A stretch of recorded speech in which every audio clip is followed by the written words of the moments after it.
sabamtan hin sabamina shamarri oromoo hin sabamina khalati singa amma kale gargara maala ka jedhamu dhagay beeytani mucaan tokko hiriyaa qiyyaa asuma waliin jira jechuudha maal jedha dhalaata akka walii dawwalanii hojii haasa'anii lubbuutiyya an akkasii miti namarraa waraabuu hin beeytaame anaafati waggaa dheeraa waliin turre ji'a dheeraa waliin turredha inki jibaabar hay maammadoomu ofii garuu silkii biraa jalaan itti qaba inni jalanaan asiinisi waliin haasaa asii silkii biraa itti qaba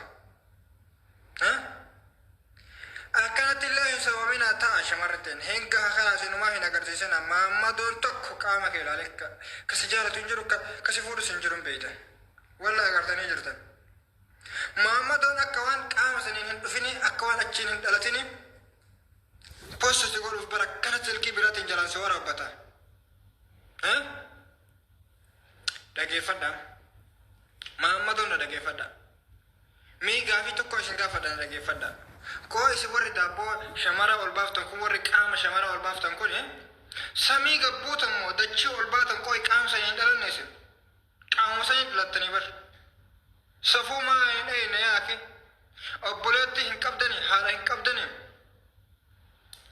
gaafati cubbuu namarra dalayte cubbuun sun akka eessaan akkasii deebi'u hin beeytu maaliif cubbuu namarra dalayte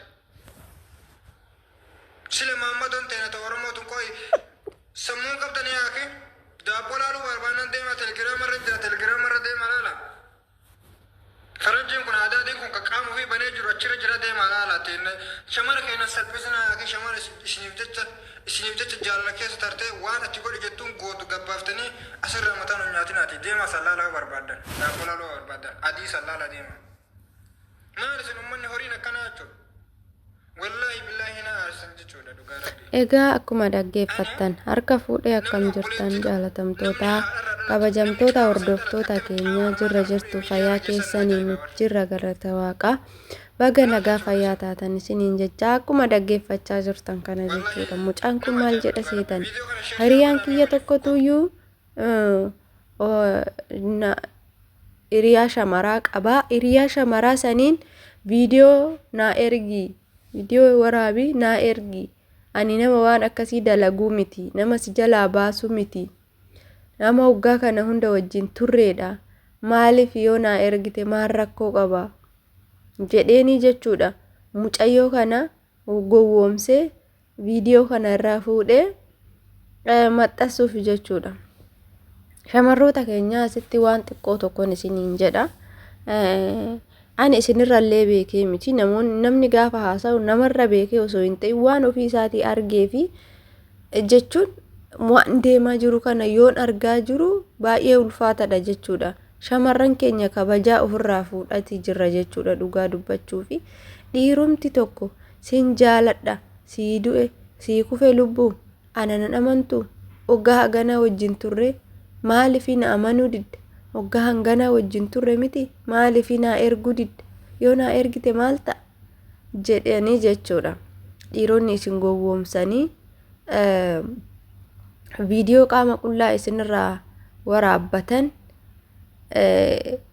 isinirraa waraabbatan jechuudha kun immoo hin barbaachisu jaalalli akkasii kun jaalala sobaati malee jaalala dhugaatii miti jaalala ittiin jireenya kee balleessu malee jaalala ittiin boru bultii si faana ijaarratu miti obboleettii koo kana baruu qabda dhiirri gaafa si jaalate waan akkasii sana dhiisito suuruma keetu naa ergisiin jechuuf suuruma dabbasaa kee qullaa yookaan rifeensi kee banaa yoo ta'e yookaan fakkeenyaaf waanuma sirraa bushaa'u tokkoyyuu gaafa arge lakki wanti kun sirrii miti jedhee si gorsa jechuudha.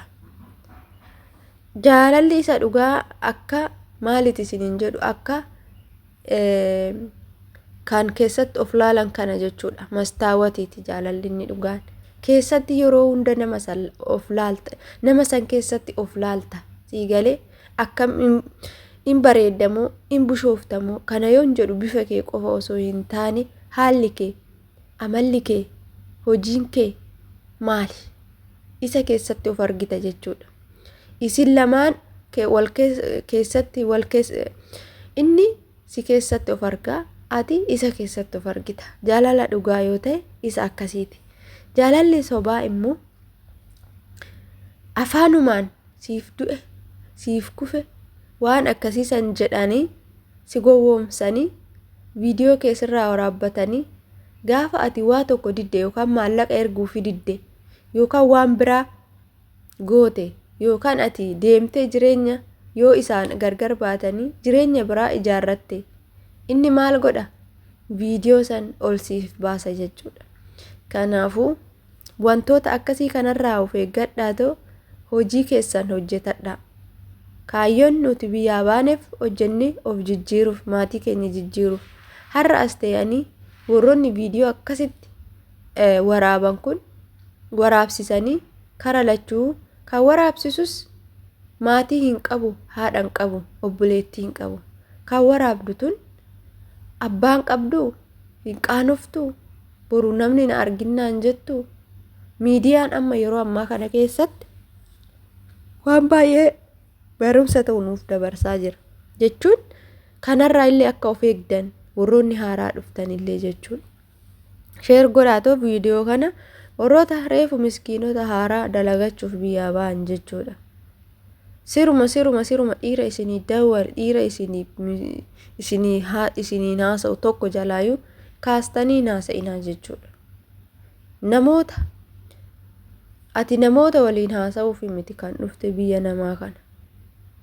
Uf jijjiiruuf maatii kee jijjiiruuf dhufte malee jireenya kee fooyyessuuf dhufte. Ofii keetiifuu halkan guyyaa akkasitti dhaabbachaa oolta.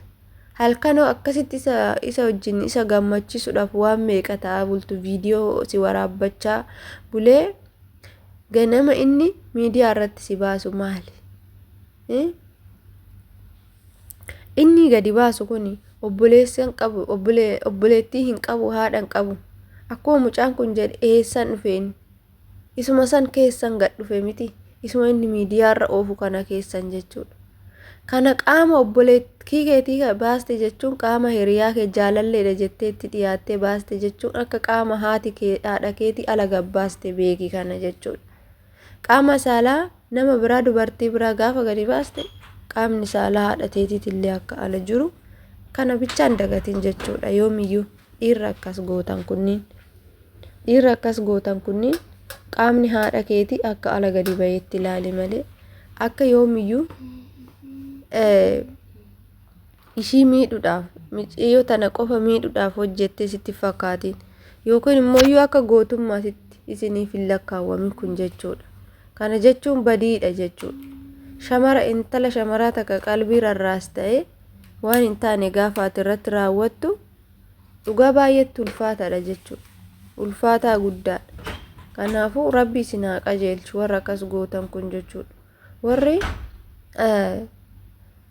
ijoollee shamaraatitti taphattan lakkii ani gadi hin baasu lubbuu isin jaaladhaan akkamittiin gadi baasa qaama kee jettee gaafuma tokko jechuudha.